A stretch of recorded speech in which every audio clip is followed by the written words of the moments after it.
Sia lodato Gesù Cristo. Fratelli e sorelle, due ciechi seguono Gesù gridando. Si può dire anche pregando, ma pregando, gridando. Chi grida si vuole fare sentire. Chi grida e in qualche modo trova che è l'unica ancora di salvezza. Chi grida pensa che è l'unica occasione di salvezza che non si può mancare per niente. Gridare è un'espressione di tutto il nostro corpo che reagisce, che si unisce e attraverso la bocca esce questo grido per farci capire, per farci comprendere da chi sta davanti a noi. E spesso gridiamo nel dolore. C'è chi grida per la rabbia, ma c'è chi grida per il dolore. I ciechi hanno gridavano perché credevano, esprimevano la loro fede attraverso il fatto di gridare e seguono Gesù dietro. Non sappiamo qual è la distanza tra il luogo dove hanno gridato e la casa dove si recava Gesù. Però capiamo subito che Gesù non ha risposto subito, perché quando Gesù entra in casa, i ciechi si avvicinano ancora da Gesù. I ciechi gridavano dicendo: «Figlio di Davide, abbi pietà di noi». Credo che i ciechi ci danno una lezione oggi. Spesso nelle nostre difficoltà, quando non abbiamo delle parole, basta questa preghiera: «Figlio di Davide, abbi pietà di me». Spesso gli eremiti nel deserto, soprattutto quelli della tradizione orientale, insegnano questa preghiera del cuore da recitare in ogni momento: «Gesù, figlio di Davide, abbi pietà di me». Lo ripeto anche quando non sentiamo delle parole, non abbiamo niente nella testa. Conviene ripetere questa preghiera più volte. Lo stesso questi monaci insegnano che ripetendo più volte questa preghiera nella giornata si riesce a custodire il cuore in presenza di Dio. Riusciamo a sfuggire dalle tentazioni, a fare vacare la nostra mente a destra e a sinistra nelle cose inutili.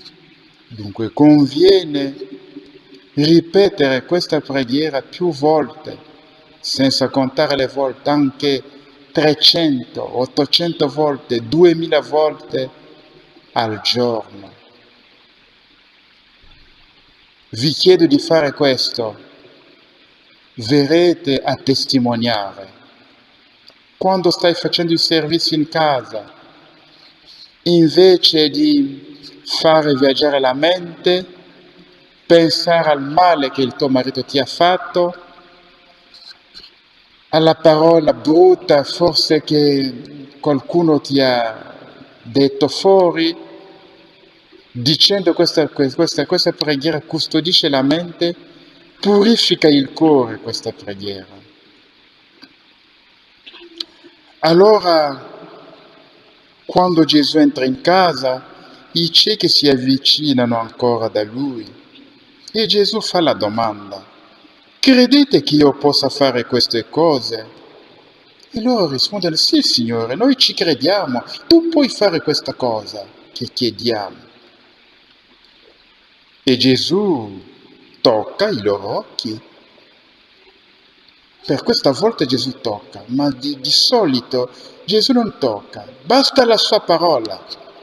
Dunque Gesù liberamente aveva diversi modi per operare il miracolo, ma questa volta tocca gli occhi, dicendo soltanto: avvenga per voi secondo la vostra fede. Per farci capire che la fede è molto importante. Spesso nella nostra vita le cose avvengono secondo la nostra fede, cioè secondo la preghiera che stiamo facendo ogni giorno.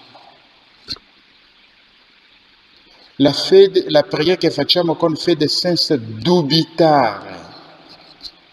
Mentre chi ha il dubbio, anche se sta pregando, prega per la formalità dicendo: non si sa mai, forse avrò la grazia. La grazia non può venire perché dubita nel suo cuore. Molte persone pregano con il dubbio nel cuore. Non confidano totalmente in Dio. E Gesù qui dice: avvenga secondo la tua fede. E io ripeto, tante cose avvengono nella nostra vita secondo la nostra fede. Se sei pessimista nella tua vita, dici sempre: no, non ne riuscirò mai. Questa cosa non la farò. Quella cosa, anche se preghi, quella cosa non si realizzerà mai, perché tu ci credi che non si realizzerà. Perché se nel profondo del tuo cuore sai benissimo che io sono così, non cambierò, e lo stai dicendo tutta la giornata nel tuo cuore, tu lo sai, pensi così.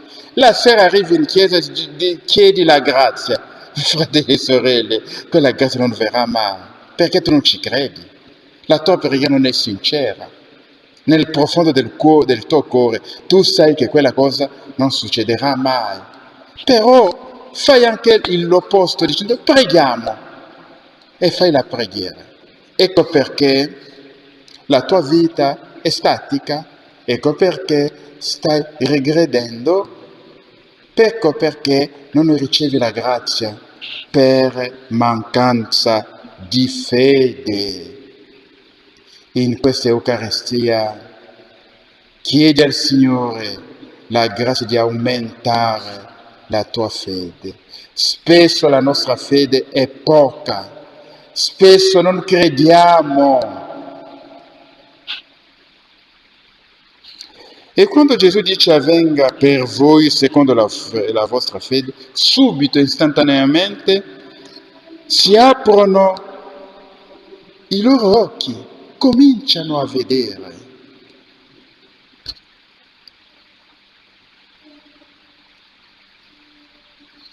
Possiamo essere anche ciechi nell'anima, non vediamo le meraviglie di Dio. Non si tratta soltanto della cecità fisica, potrebbe essere anche la cecità spirituale. La parola di Dio non ci dice assolutamente niente.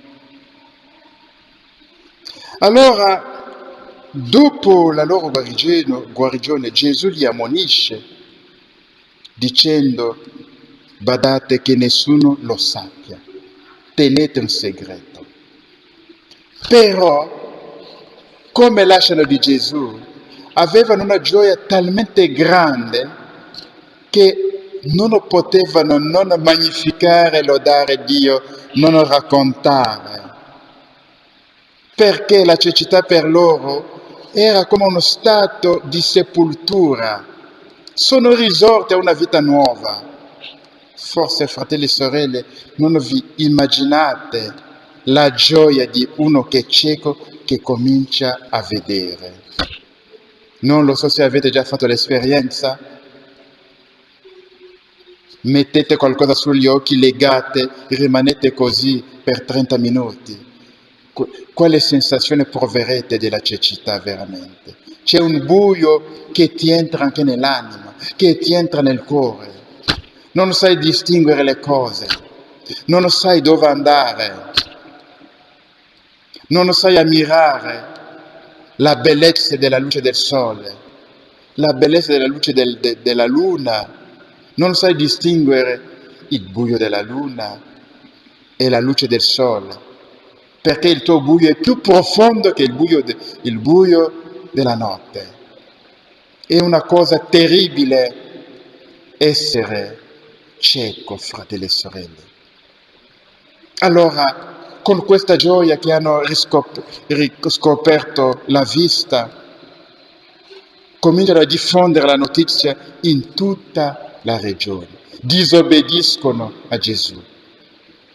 Credo, fratelli e sorelle, potremo anche noi testimoniare, disobbedire a Gesù, proclamare dappertutto le grazie che abbiamo ricevuto per fare conoscere Gesù, per far amare Gesù da tutti, per fare capire alla gente che i miracoli sono possibili anche oggi.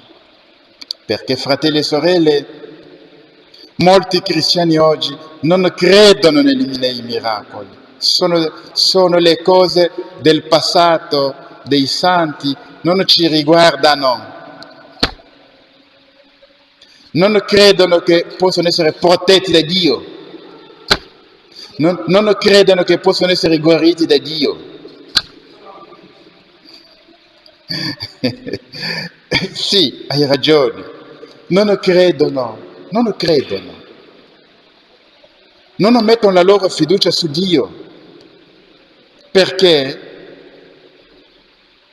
credere è come mi viene in mente uno che sta attraversando un grande fiume su un filo.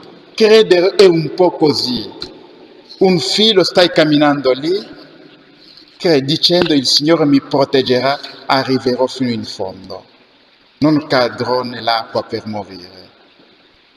Credere è un po' questo, andare anche contro le certezze scientifiche nostre, perché noi crediamo nella scienza, pensiamo che è il punto di arrivo, mentre la scienza, ciò che crediamo come verità oggi, fra 50 e 100 anni, verrà messo da parte e i giovani del 3021 diranno: come mai loro credevano in queste cose nella scienza?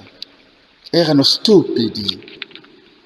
Ciò che crediamo oggi come verità sarà sempre superato. Dunque, nella scienza si dice che non ci sono delle verità prime, ci sono soltanto degli errori primi nella scienza, perché si va sempre scoprendo delle cose nuove.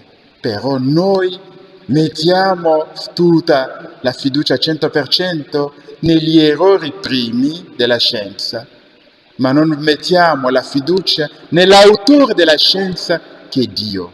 Dio è l'autore. Che cosa facciamo ancora? Separiamo Dio dalla scienza. Pensiamo oggi che la scienza è incompatibile con la fede, mentre chi ha creato lo scienziato è Dio. Chi ha creato Einstein è Dio, era un genio, ma non si è creato. In qualche modo è Dio che ha agito attraverso il cervello di Einstein. Dunque, fratelli e sorelle, io vi invito alla fede, alla vera fede, alla fede cieca, alla fiducia totale in Dio. Non dovete opporre scienza e fede, camminano insieme. Fate le ricerche, mi direte che tanti scienziati erano cristiani.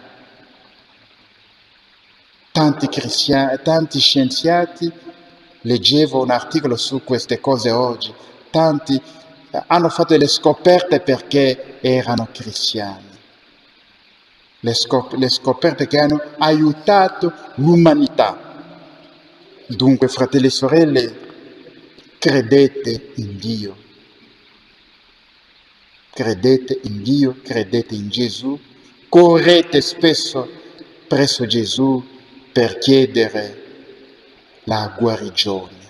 Domani ci sarà l'adorazione tutta la giornata, dalle 8 fino alle ore 18. Vi invito a venire adorare Gesù, a trascorrere la giornata in chiesa pregando, a non fare scappare questa occasione per gridare: Gesù, figlio di Davide, abbi pietà di me.